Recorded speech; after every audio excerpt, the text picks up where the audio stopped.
6367페이지 패망 과정에 대한 예언인데 바로 첫 문단 그 분해 한번 보십시다. 분석. 이 내용 가운데 6장은 돌이키게 될 백성의 죄를 질책하며 패망할 것을 예언하는, 여기서 돌이키게 될, 이제 패망을 해서 하나님을 멀리 떠나다가 반드시 돌이키게 된다. 그런 백성의 죄를 하나님께서 질책하고 패망한다고 예언하는 내용이고, 7장은 악과 쾌락에 빠져 이방을 의지해도 패망할 것을, 천하 없이도 하나님이 패망케 하신다는 예언의 말씀이고, 8장은 언약을 어겨 우상을 섬기던 열방에게 삼킬 것을 예언하는 내용입니다. 그러니까 패망 과정을 이제 하나하나 짚어서 정리하는데, 우선 6장 보면 1절로 11절 돌이키게 될 백성의 죄를 질책하면서 책망할 것을 예언하는데, 패망할 것을 예언하는데,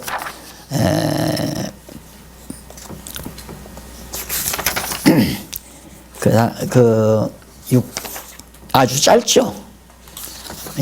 6장 전체가 다 그런 내용입니다. 그런데 1절로 3절은 그 밑에 쭉 내려와 보면 해설 1절로 3절은 호세아 선지자가 백성이 찢으신 이스라엘을 싸매실 여호와께로 돌아가 알자고 말할 것을 예언하는 내용입니다. 참 호세아의 여호와를 알자는 말이 참 많이 나오죠. 그래서 결국은 이스라엘, 북쪽 이스라엘이 저렇게 아수르에게 패망하는 것은 여호와를 모르기 때문이다. 결국 그러면 이렇게 패망시키는 이유가 여호와를 알게 하려는 것이다. 그런 얘기 아니에요. 똑같은 원리죠. 에덴 동산에서 아담과 하와가 선악을 알게 하는 과일을 따먹고 저주를 받았잖아요. 타락해서 쫓겨났는데, 이게 이제 이스라엘 민족이 타락한 것과 패망하는 것과 하나 원리적으로 다른 바가 없거든요. 이유가 뭐냐? 여호와를 알게 하는 방법입니다. 여호와 계시 방법이죠. 그래서 성경 전체가 여호와 계시가 성경 전체의 기록 목적이다. 계시 목적이다. 결국 계시의 목적은 여호와를 알게 하려는 거다 하는 얘기죠. 그래서 그것이 아주 정난하게 드러나는 것이 호세아서에 잘 나와 있습니다. 그래서 거기 보면 2절에 여호와께서 이틀 후에 우리를 살리시며 제3일에 우리를 일으키시리니, 자, 이것이 뭐냐면 메시아의 부활을 의중에 둔 얘기 아니에요. 이 말 들으니까 메시아가 예수 그리스도가 죽었다가 3일 만에 부활한다. 마찬가지예요. 이스라엘 민족이 언약 자손 아닙니까? 이들이 망했다가 다시 회복이 되는 것은 그리스도의 죽으심과 부활에 대한 하나의 모형적이고 그림자적 사건으로 충분히 내다볼 수 있는 그런 원리를 바로 이 본문에서 찾아볼 수 있습니다.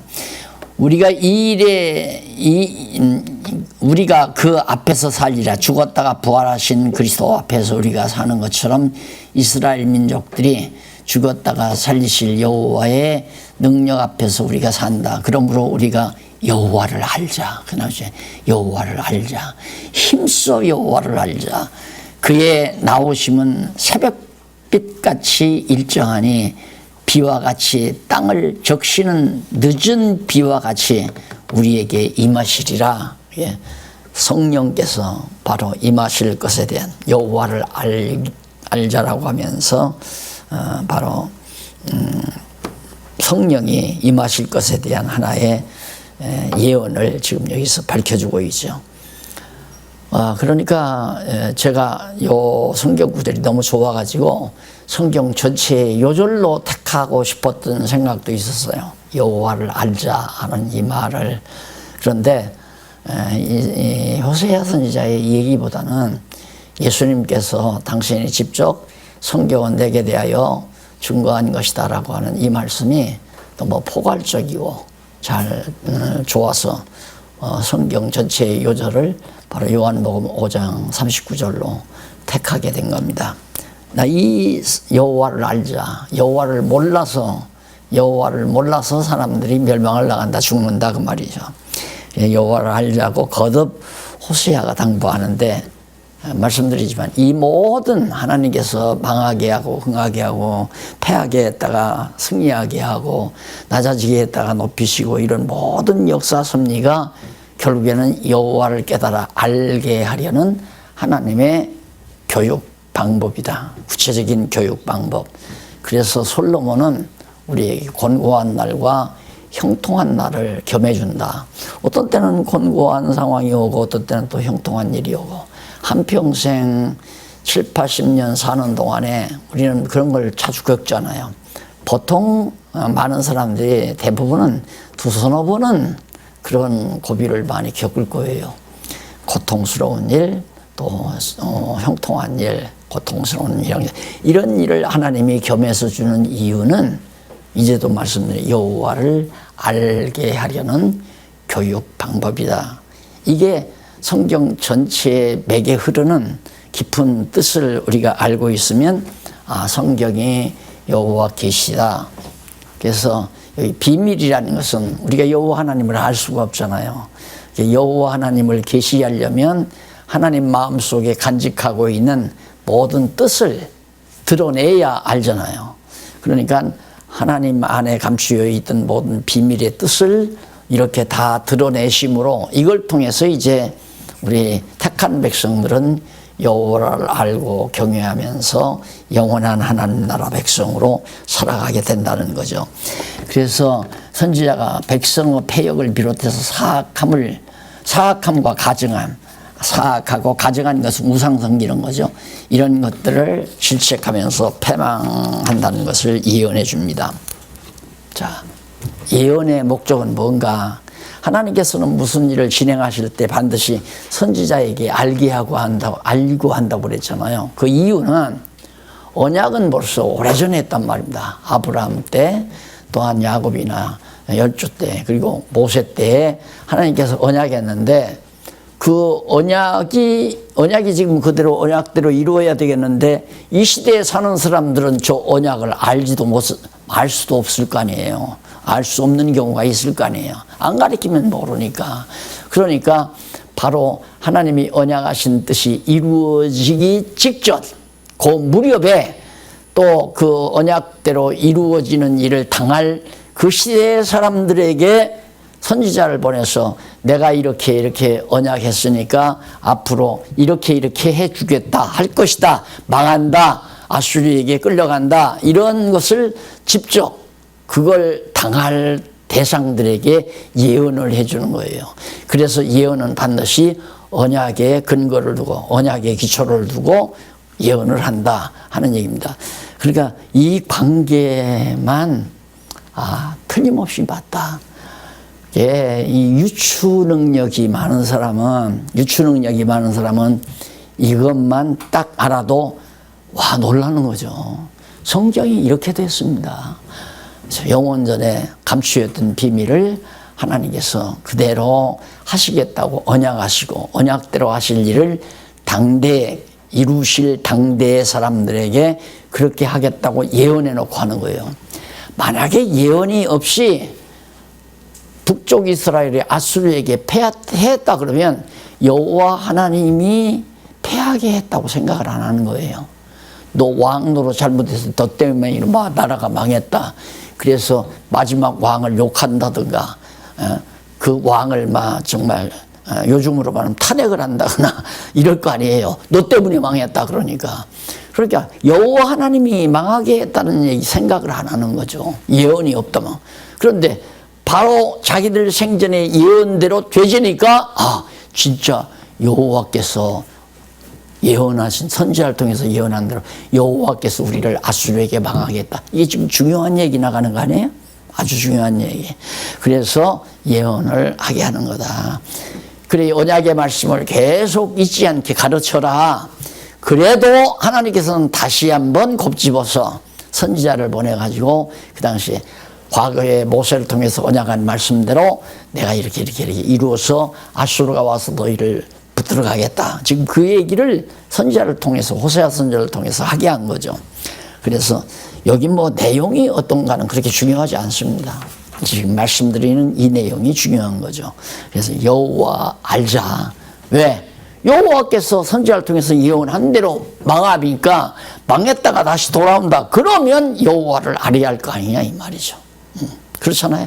예언대로 이루신 여호와, 언약대로 이루신 여호와, 모든 것을 작정하신 뜻대로 이루신 여호와, 이것은 전 영원에서 영원까지의 전포괄적이고, 언약대로 이루시는 것은 성경 전체의 내용에 대한 포괄적 내용이 포함된 거고, 예언은 예언하고 예언대로 이루어지는 이 국부적인 이 시대에 완벽하게 알아볼 수 있는, 이게 적은 부분에서도 적은 섭리를 통해서도 여호와를 알 수 있고, 조금 더 넓은 하나님의 계시 세계를 통해서 알 수 있고, 영원한 작정대로 영원한 뜻으로 이루어 가시는 전 우주적인 하나님의 섭리를 통해서도 하나님은 여호와시다라고 알 수 있도록 그렇게 성경이 계시되어 있다. 그래서 여호와를 알자라는 말은 에스겔 선지자의 예언의 핵심이기도 합니다.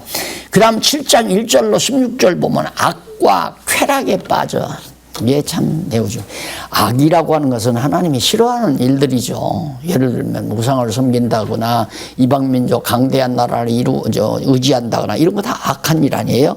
근데 쾌락, 이것은 자기 인간의 육체적인 쾌락을 말하는 거예요. 자기 좋은 대로 사는 것. 그래서 지난번에도 제가 말씀드렸는지 모르지만 생활이 어려우면요, 자연이 생활이 어려우면 쾌락은 생각을 안 합니다. 안 하고 이제 정말 신앙이 있는 사람은 오직 어려우면 어려울수록 더욱 하나님을 의지하게 되고 하나님 곁으로 가까이 가게 되죠.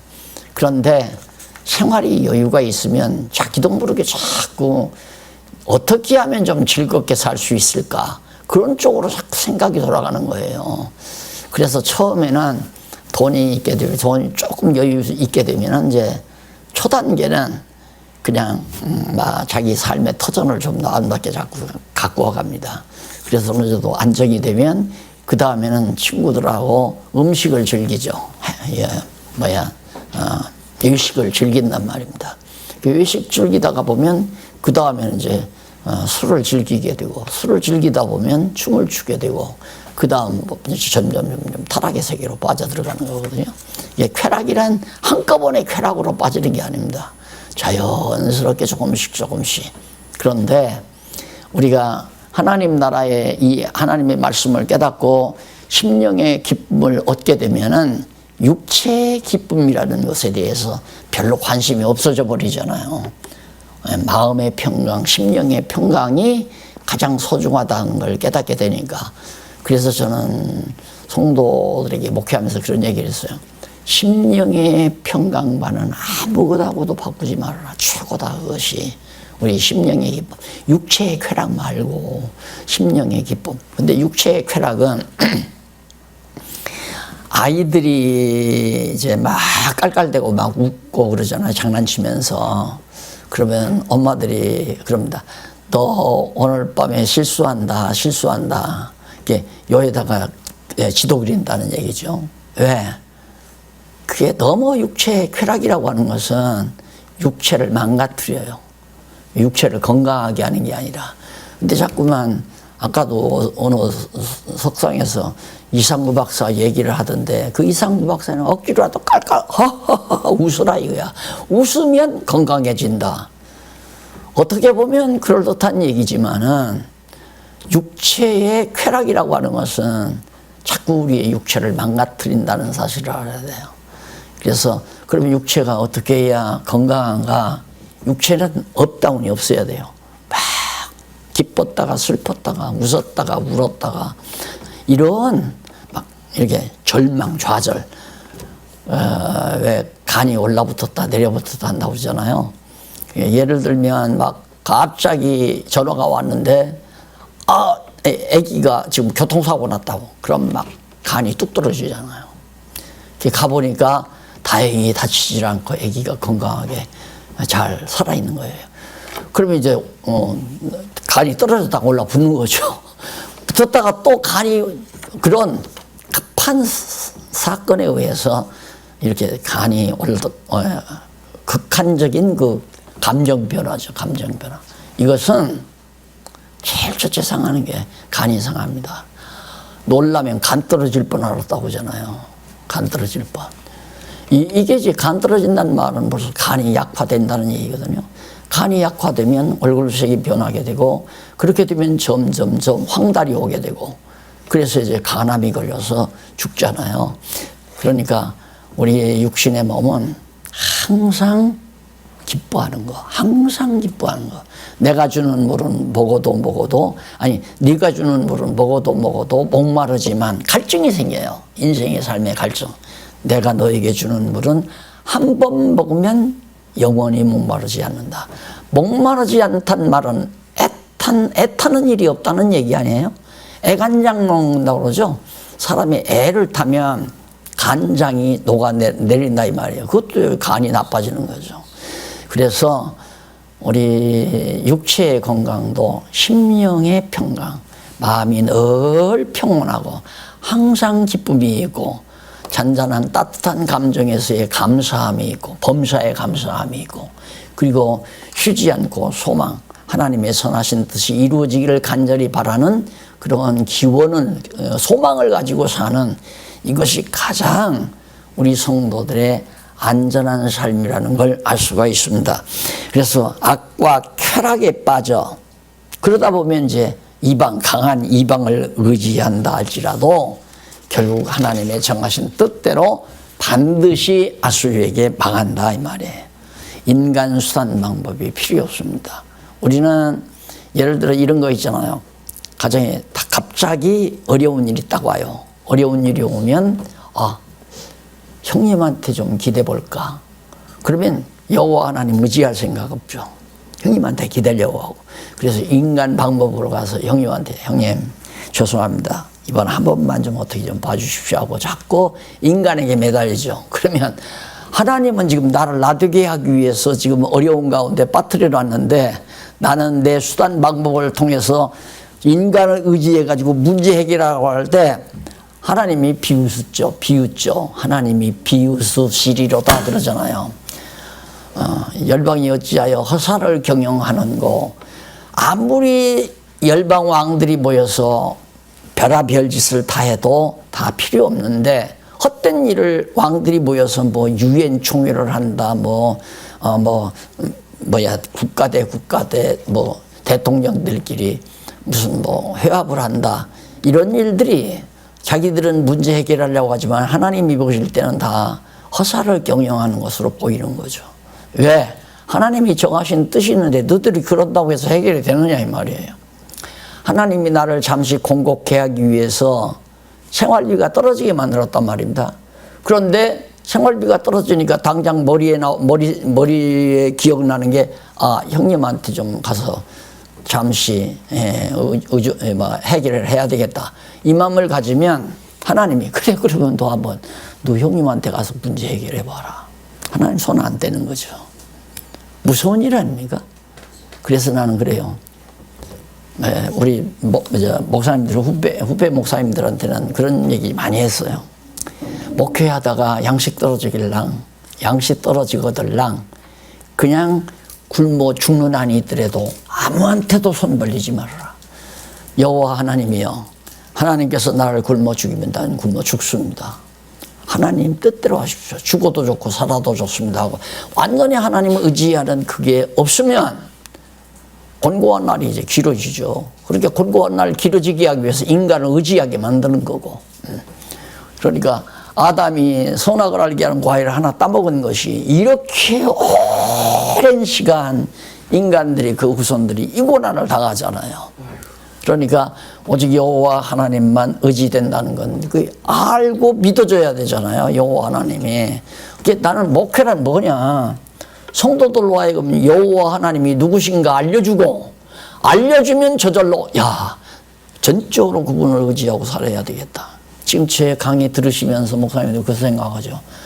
과거에는 어느 장로님도 좀 의지하고 어느 권사님도 돈 있는 권사님도 의지하고 설마 뭐 교회가 부도나겠나 이래서 사람 의지하고 안정감을 얻어내 이것도 잘못이었구나 막 그게 온당한 생각이죠. 교회를 헐고 세우시는 분도 하나님이세요. 예수님도 죽이시고 죽이는 것도 하나님이 죽였고 살리는 것도 하나님이 살리신 거예요. 안 그래요? 그런데 우리는 나쁜 일, 죽이는 일은 마귀가 죽였고 살리는 일은 하나님이 살리고 이렇게 자꾸만 생각하니까 내 생의 정리가 안 되는 거죠. 생각의 정리가 안 되는 거고 전적으로 여호와만 의지하는 지금 그 얘기거든요. 악과 쾌락에 빠져가지고 이방 강대한 나라 아수르를 의지했죠. 의지하니까 잡아먹잖아요. 난 반미주의자는 누구를 반미하고 누구를 찬양하고 그런 건 아니지만 자꾸 미국 의지하고 미국이 이 나라 지켜주고 미국이 우리 안전을 보장해주고 미국의 무기가 우리를 다 보호한다. 우리 예수 믿는 사람들까지라도 그렇게 생각하고 있단 말입니다. 그게 얼마나 무서운 얘기예요. 그러니까 어떻게 돼요? 트럼프 방위비 5배 내라. 5배 올려서 내라. 뜯어먹으려고 우리를 가까이 하는 거지. 이제 잔인해요. 인간 세계는 잔인한 거예요. 강대하다고 해서 지금 내고 있는 방위비를 5배 올려내라는 건 그건 사람이 하는 얘기가 아니잖아요. 그러니까 나도 이제 인간이기 때문에 열불이 나는데 이런 인간을 왜 의지하느냐 이 말입니다. 트럼프만이 아니에요. 어떤 인간도 의지하면 안 된단 말입니다. 인간은 의지할 대상이 아니에요. 서로 사랑할 대상이지. 인간은 서로 사랑의 대상이지 누가 누구를 의지하는 대상이 아니란 말입니다. 돈 있는 사람, 돈 없는 사람이 의지하고 살으라고 돈 있고 없고 만들어 놓은 게 아니에요.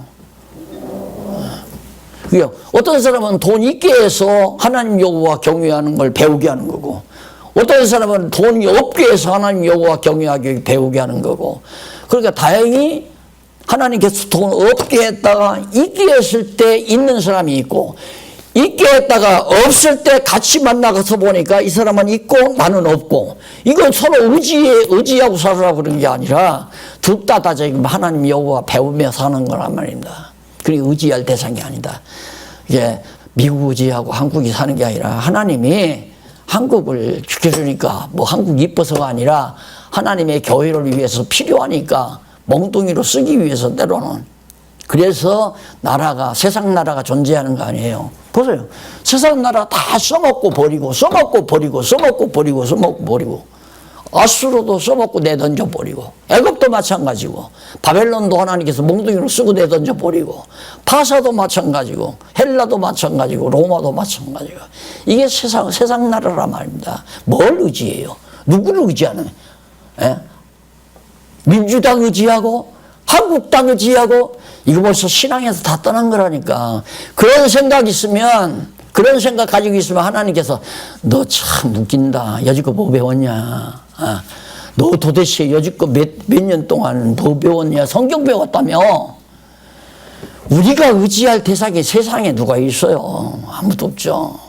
오직 여호와 하나님만 하나님 정하신 뜻을 위해서 냈으니까 하나님 뜻에 의해서 6.25도라도 일어났고 외정치하도 있는 거고 하나님 정하신 뜻이 있으면 언젠가는 우리를 해고자 하는 김정은이도 자살하게 할지 피살시킬지 그걸 어떻게 알아요? 아무도 모르는 거야. 하나님이 정하신 대로 될 거니까 전적으로 죽고 사는 것이 하나님께 매달렸다고 교회가 그래야지.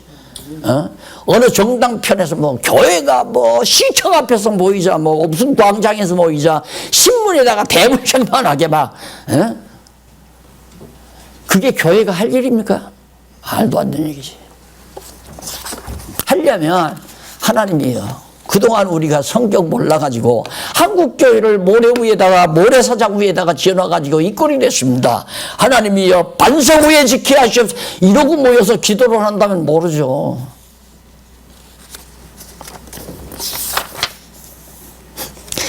난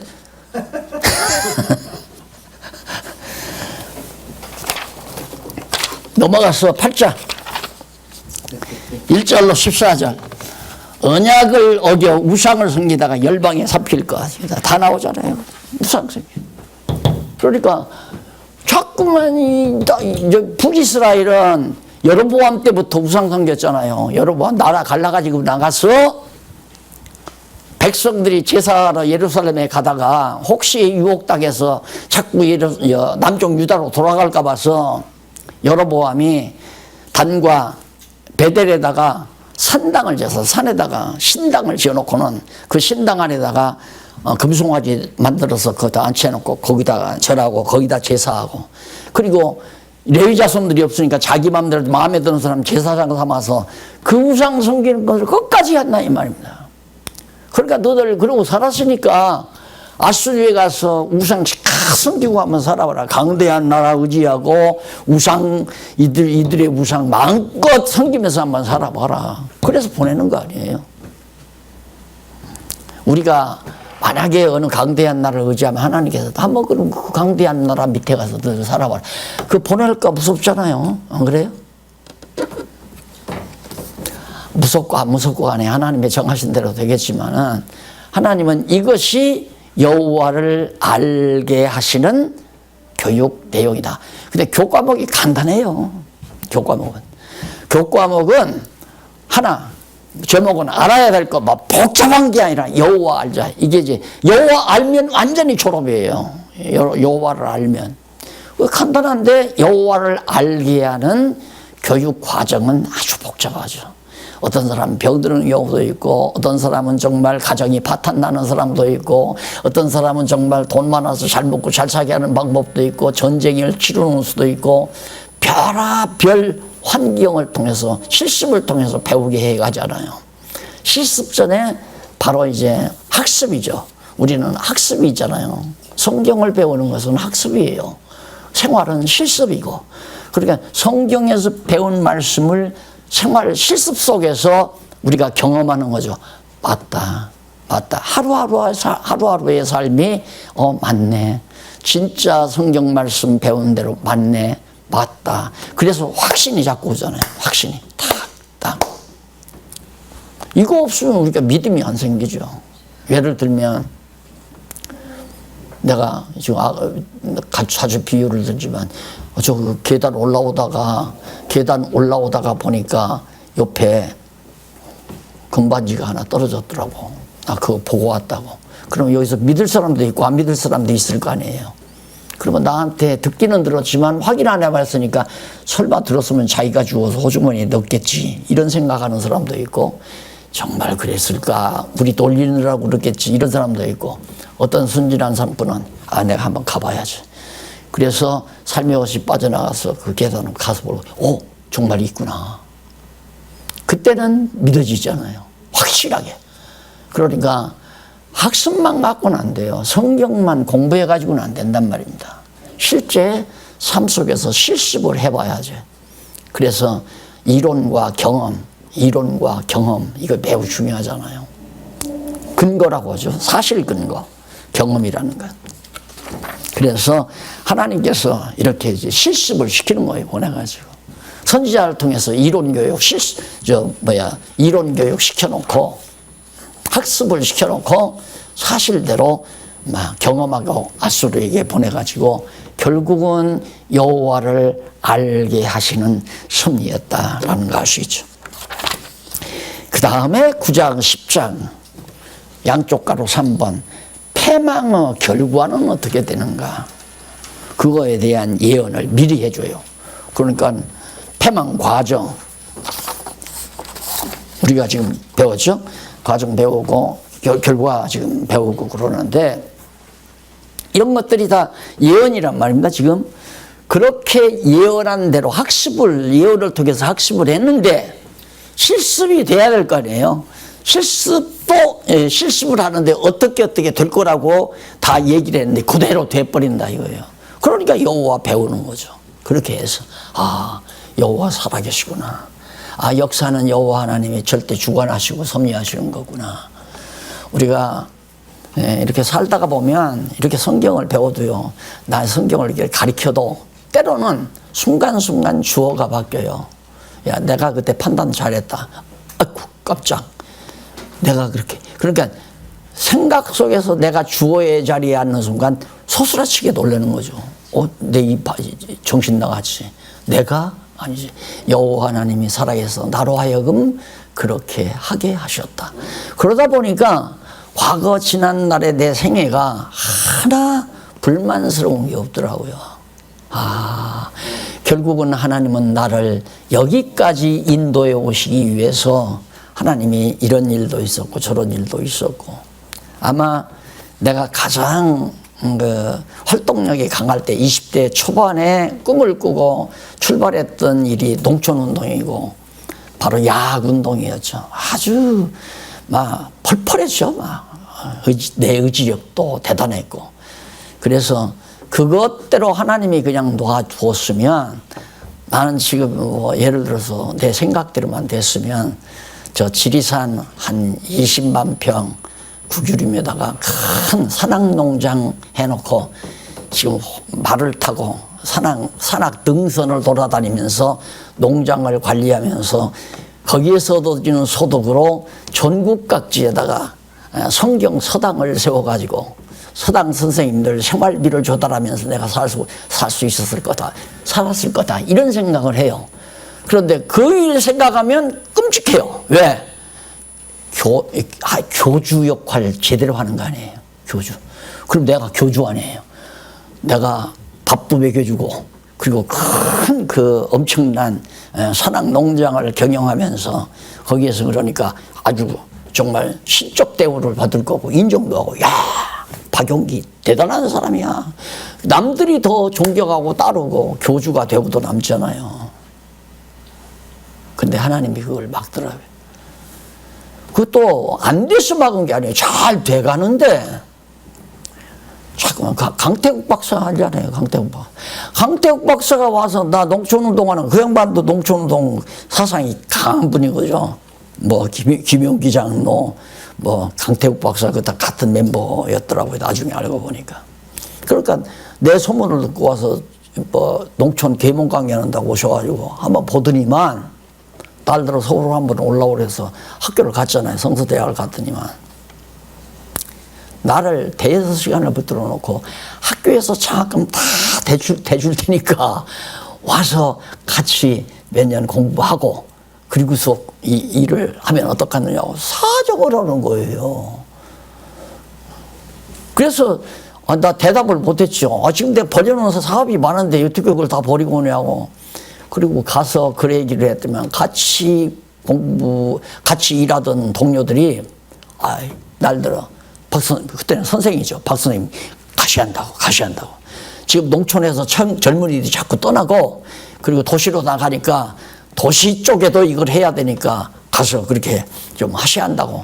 나를 자꾸 밀어서 올려보내는 거예요. 그래 또 밀려서 서울 와가지고 공부한 것이 오늘 여기 온 거거든요. 그러니까 그게 안 된 게 얼마나 잘 된 거예요. 만약에 그렇게 됐으면 아마 성경도 잘 모르고 공연히 젊은 날 20대에 꿈만 있어가지고 성경도 제 멋대로, 물론 하나님께서 깨닫겠지만 자기 멋대로 가르쳐가지고 딱 교주 자리에 앉아서 꼴불견 노릇했을 거 아니에요. 그런 것만 아닙니다. 내 일생을 가만히 이렇게 살펴보니까 안 된 것이 전부 다 잘 된 거더라니까요. 안 된 것들이. 왜? 하나님이 안 되게 해야 글로로 안 갈 거 아니에요. 우리가 돼지들을 팔러 가려고 할 때 출애기에다 싫잖아요. 근데 실는 방법이 있습니다. 돼지우리에서 문을 터놓고는 쭉 다른 데로 못 가게 그리 밖에는 갈 수 없도록 만들어 놓고 우리에 가서 몰아내면 쭉 따라서 그 길로 가는 거예요. 다른 데로 못 가게 막아놔야. 하나님이 그렇게 우리 길을 인도하신단 말입니다. 그래서 다윗이 그걸 고백하기를 바로 하나님께 여호와는 나의 목자시니 내게 부족함이 없으리로다. 나를 의의 길로 인도하시는도다. 다윗을 의의 길로 인도하시더라 이 말이에요. 그럼 다윗이 걸어온 길이 인간 판단에서 전부 의의 길입니까? 남의 남편 죽여버리고 아내 뺏어 사는 것도 그것도 의의 길인가요? 우리가 의라고 하는 것을 잘못 판단하면 그 도대체가 이해가 안 가는 거죠. 결국은 다윗을 그렇게 해서 완전히 낮아지게 만들어가지고 내가 왕이 아니라 여호와가 이 나라의 왕이라는 것을 바로 깨닫고 살아가게 만들기 위해서 다윗을 완전히 그렇게 낮아지게 만든 거란 말입니다. 얼마나 울었습니까? 벽에가 썩도록 울고, 그렇기 때문에 결국은 여호와를 찬양하는 찬양시가 시편의 반 가까이가 다윗이 썼잖아요. 다윗이 시를. 그 시의 주제는 여호와 찬송이에요. 여호와 할렐루야, 여호와 찬송. 그러니까 그렇게 다윗을 다윗되게 만들어 가기 위해서 인도에 가니까 남의 남편 죽여버리고 아내 빼려다 산 것도 그 악한 것을 선으로 하나님이 바꾸는 거죠. 그 하나님은 악행도 택한 백성에게는 선한 것으로 바꾸어서 더 좋게 만들어 가시는 하나님을 성경이 다 밝히고 있잖아요. 모든 일이 합력해서 선을 이룬다고 하기도 하고, 요셉의 형제들에게 말하기를 형들은 나를 헤아려 했지만은 하나님은 그걸 선으로 바꾸셨습니다. 동생 팔아먹는 놈이 어디 있어요? 세상 망나니 같은 인간들이지. 그런데 그게 하나님께서 그걸 선으로 바꾸어서 오늘 우리 가족을 편안하게 잊혀 굶어 죽지 않고 살게 만들었습니다. 그 말이거든요. 이런 진리를 어디서 찾아요? 없죠. 천하 없는 철학자라도 이런 논리를 전개할 수도 없고 상상도 안 되는 거예요. 그래서 이 비밀을 간직한 하나님의 지혜와 지식이 너무너무 놀랍다고 바울이 노래하는 거 아니에요. 깊도다 하나님의 지혜와 지식에 부요하며. 그 식기가 얼마나 좋은지 몰라요. 바울이 그걸 하나님이 이렇게 섭리하는 걸 깨닫고 나서 참 깊다. 바울이 석학 아니에요, 석학. 헬레니즘과 히브리즘을 다 섭렵한 석학이란 말입니다. 어디에도 그런 논리가 없죠. 그러니까 그 하나님의 지혜와 지식의 부여가 풍성하다 이 말. 자, 그래서 패망의 결과도 하나님께서 다 미리 다 알려주는 것. 행모로 인해 벌을 내려 열방에 유익해 하신다. 유리하게. 우리가 그럴 때 실망이 되죠. 우리 교회는 자꾸만 형편없이 정말 어려워져 가는데 불교는 자꾸 일어난다. 예를 들어서 또 예수 안 믿는 사람들이 더 사업도 잘 되고 풍성해진다. 바로 그런 걸 말하는 거예요. 누가 그렇게나? 하나님께서. 왜? 깨닫게 하시려고. 그래서 부하게도 하고 가난하게도 하시는 여호와임을 깨달아 알게 하기 위해서 이렇게 하나님의 택한 백성들을 불리하게 벌을 내리고 열방 대적들은 더 풍성하게 유리하게 만드시는 그런 열방에 유익하게도 할 뿐만 아니라 열방에 다 끌려가서 여기저기 방황하도록 만들어 가시는 하나님의 섭리, 이런 것들을 지금 호세아가 예언하고 있습니다. 그 다음 10장 1절로 15절 보면 두 마음을 품어 두렵고 부끄러워 멸망할 것을 예언합니다. 왜 멸망하는가? 두 마음 품으니까. 아까 내가 말씀드렸잖아요. 어려움이 오면 하나님께서 나를 붙들지 아니하면 나는 이대로 하나님 앞에 갈 수밖에 없습니다. 이게 바로 올바른 자세예요. 가장 올바른 자세. 두 마음, 무슨 마음? 한편으로는 하나님이 설마 버리실까? 이 마음도 있지만 그래도 큰 형님 찾아가면 그래도 길이 열리겠지. 이게 두 마음이에요. 그래서 그걸 하나님과 재물을 겸하여 섬길 수 없다. 그래서 저는 절대 남의 인간적인 도움 받지 말라. 그 말을 강조해요. 절대 사람의 도움 받지 말라. 왜냐하면 사람이 남의 도움을 받게 되면 그 사람에게 매여야 돼요. 전적으로 안 매이더라도 그 사람의 언제나 눈치를 보고 살아야 돼요. 그 짓을 왜 하느냐? 할 필요가 없죠. 내가 하나님을 여호와 경외하는 자라면 두 마음 품을 필요가 없다. 오직 여호와 하나님만 의지하는. 그걸 지금 배워서 깨닫게 하기 위해서 나만 의지해라 그거예요. 내가 여호와다. 내가 여호와니까 나만 의지해라. 나만 믿고 나만 경외해라. 이기주의자라서 그런 게 아니라 다른 건 의지할 대상이 못 된다 그 말이에요. 여러분 뭐 트럼프가 5배 내라 한다고 해서 트럼프가 우리 죽이고 살리는 게 아니라 말입니다. 탄핵 뭐 미국 국회에서 뭐 탄핵한다 어쩐다는데 탄핵될 뭐 확률은 희박하다 하지만은 미국 대통령 임기 끝나면 끝나요. 아무 힘 없어요. 그러니까 세상에서 만든 법에 힘을 얻고 힘을 쓰는 건 힘이 아니에요. 그건 허울이에요, 허울. 거기에 두려워할 것도 없고 그걸 의지할 것도 없고 오직 능력의 근원이신 여호와 하나님, 여호와만이 우리가 의지의 대상이고 그분만이 전능자이고 그분의 모든 계획이 서지는 거고 어떤 유엔 총회에서 결의안이 서지는 것도 아니고 미국 국회가 결정했다고 서지는 것도 아니고 대한민국 국회가 결정했다고 해서 그대로 대한민국이 나가는 것도 아니고 어차피 하나님의 정하신 뜻 따라 이루어져 가니까 오직 우리는 여호와만 의지하는 그런 투철한 믿음. 그렇기 때문에 이렇게 나라가 혼란할 때 성도들도 뭐 신문도 보고 방송도 듣고 가짜뉴스도 듣고 혼란할 거 아니에요. 이럴 때 목사님이 딱 말씀 잡아서 성도들이 혼란하지 않도록 말씀을 정확하게만 전하면 혼란할 필요 없죠.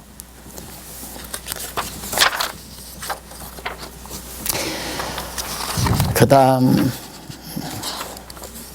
3번 한쪽 가로 3번입니다. 북왕조 회복에 대한 예언입니다. 11장에서부터 14장.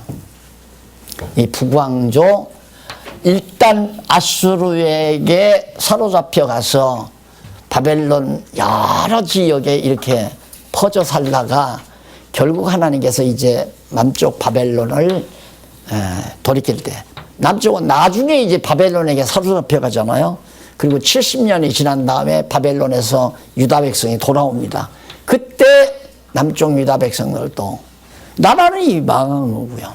이건 왕조는 이건 가짜 왕이고 이 당시에 여로보암도 가짜 왕 아니에요. 여로보암은 다윗의 자손이 아니기 때문에 가짜란 말입니다. 남쪽 유다는 다윗의 자손이기 때문에 하나님이 정해놓으신 왕이고 그러니까 왕들은 몇 번 혁명을 통해서 왕조가 바뀌어요. 북이스라엘은. 그게 망해버렸어요. 그러나 백성은 살아남아 있잖아요. 살아남은 자들이 있단 말입니다. 과거에 사마리아가 포위돼서 죽은 자도 많지만은 압수르에게 끌려간 사람도 많이 있단 말입니다. 그 남은 자들이 다시 이렇게 돌아온다. 그 말. 회복 이유가 뭔가? 무슨 왜 회복하는가? 11장에서부터 12장 나와요. 회복의 이유는 11장은 보니까 이스라엘을 사랑함으로 버리지 않고 회복할 것을 여는 사랑하기 때문에 내가 회복시킨다 이 말입니다. 너희들이 잘해서 회복시키는 게 아니라 사랑하기 때문에. 그래서 하나님의 사랑은 불변의 사랑이다. 절대 변함이 없는 사랑이다. 그걸 내가 아까 아가서 말씀드렸죠. 그게 바로 아가서를 통해서 노래되는 겁니다. 사랑하기 때문에 너희들을 내가 회복시킨다. 그 다음 또 12장은 언약의 하나님을 바라보라며 죄로 패망당할 것을 분명히 내가 회복하지만은 너희들이 패망을 당한다. 패망을 당했다가 회복된다 이 말이죠. 패망당했다가. 그런데 언약의 하나님 바라봐라 그 말이에요. 내가 언약하신 하나님, 언약대로 이루실 것을 예언하신 하나님, 그 예언대로 패망했다가 다시 회복한다. 지금 그 얘기 아닙니까?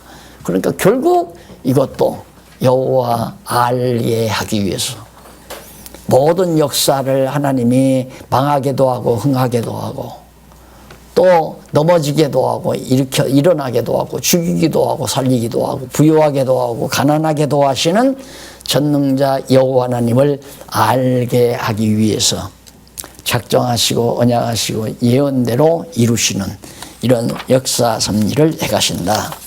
그게 바로 1장에서 12장까지 나오는 내용이에요. 그래서 11장 1절로 12절 보면 이스라엘을 사랑함으로 버리지 않고 회복할 것을 예언합니다. 내가 사랑하기 때문에 너를 버리지 않고 회복한다. 그러므로 12장 1절로 14절 6393페이지 언약의 하나님을 바라봐라. 그러니까 언약을 세우신 하나님 여호와를 바라봐라. 죄로 패망당할 걸. 그러나 너희들 죄로 패망을 당하지만은 오직 언약의 하나님을 바라보면서 소망을 가지고 살아라 하는 얘기죠. 그 다음에 이제 양쪽 가로 2번에 보면 13장 14장 나와요.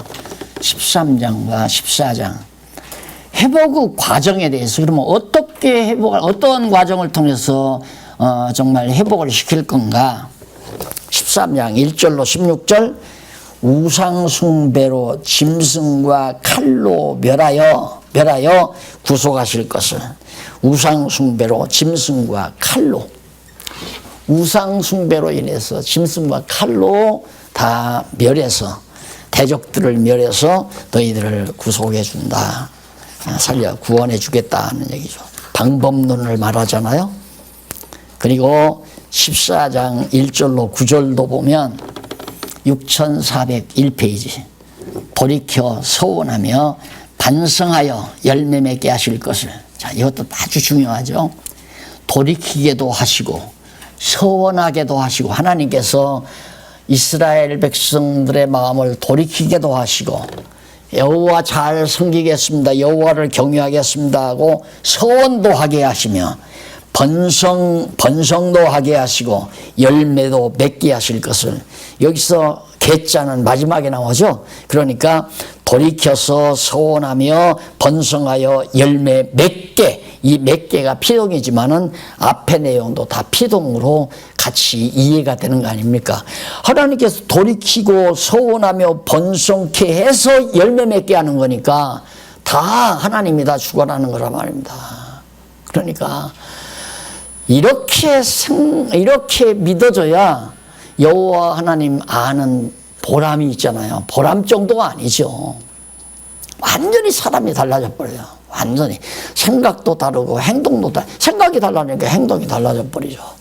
만날 앉으면 화내고 짜증내고 불만이 있고 뭔가 그냥 짜증나고 불만족에 사로잡혀 살던 사람이 성경을 깨닫고 나면 만사에 긍정적이고 만사에 감사함이 넘치고 기쁨이 늘 끊이지 않고 샘에서 옹달샘에서 맑은 물이 끊임없이 솟아나듯이 우리 심령 속에서 심령의 기쁨이 늘 솟아나는 그런 삶으로 바뀌어진다 이 말이죠.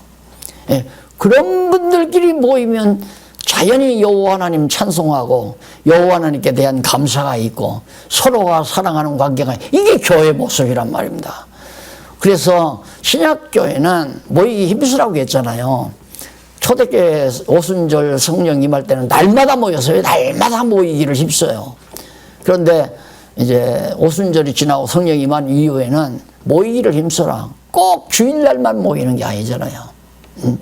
수요일도 모이고 금요일도 모이고 오늘도 지금 한 권사님들 5분 모여서 지금 오늘 공부하고 있잖아요. 오늘 금요일인데도 우리도 목사님들 금요일인데도 모였잖아요.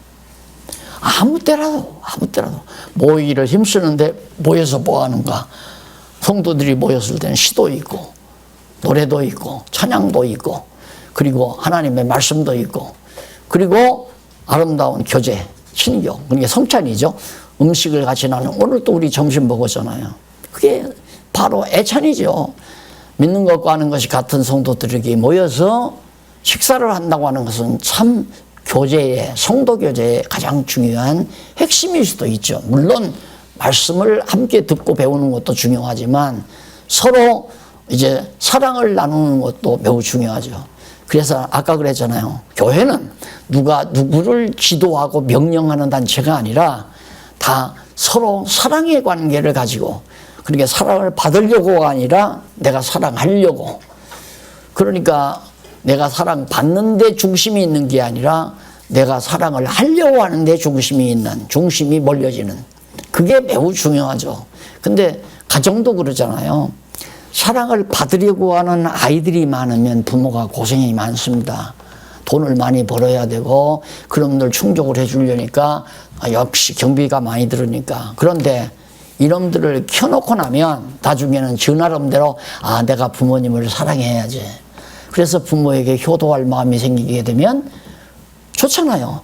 자녀들은 부모를 사랑하기 위해서 효도하고 부모는 또 자녀를 사랑하고, 이것이 이제 사랑받으려는 쪽보다도 사랑하려는 쪽으로 중심 무게가 옮겨가는 거예요. 중심축이 옮겨간다 이 말입니다. 마찬가지로 부부 생활도 마찬가지입니다. 요즘 우리 이렇게 목사님들 부부가 나란히 앉았으니까 참 좋은데, 우리 이종춘 목사님은 항상 저렇게 같이 나란히 앉아 있잖아요. 부부 생활도 마찬가지예요. 사랑받으려고 하는 쪽으로 남편도 아내의 관심 받고 싶고 아내도 남편의 관심 받으려면 언제 짜증이 나도 한번 짜증이 나고, 네가 잘났냐 내가 잘났냐, 너 집구석이 잘 사냐 우리 집구석이 잘 사냐고 이제 친정 욕하고 치집 욕하면서 한바탕 전쟁이 벌어지는 거죠. 근데 서로 사랑하고 싶은 마음 쪽으로 무게중심이 실어지면 세상 평화로운 게 가정 아니에요. 안 그래요? 서로 사랑하려고 하니까, 받으려고 하는 게 아니라, 이게 교회란 말입니다.